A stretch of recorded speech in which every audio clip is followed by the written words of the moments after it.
சொன்னான், மக்களிடம் சொல்லுங்கள், உங்களுக்கு கற்றுத் தருவார்கள் என்று சொன்னான். ஜனங்களை போய் பாரு, நீ என்ன செய்யணும் என்பதை ஜனங்கள் உமக்கு சொல்லித் தருவார்கள். நான் இந்த மாநாடு நடத்த வேண்டும் என்று எனக்கு சொல்லித் தந்தது பாதிக்கப்பட்ட மக்கள். வேற எந்த நோக்கமும் கிடையாது, எனக்கு வேற எந்த கால்குலேஷனும் கிடையாது.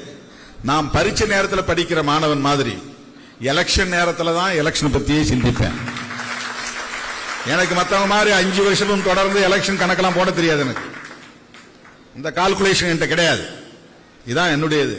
நான் எப்பவுமே வருஷம் பூரா படிச்சு 3 ரிவிஷன் எடுத்து 4 ரிவிஷன் படிச்சு கடைசியில் ஃபெயிலா போற ஆள் கிடையாது.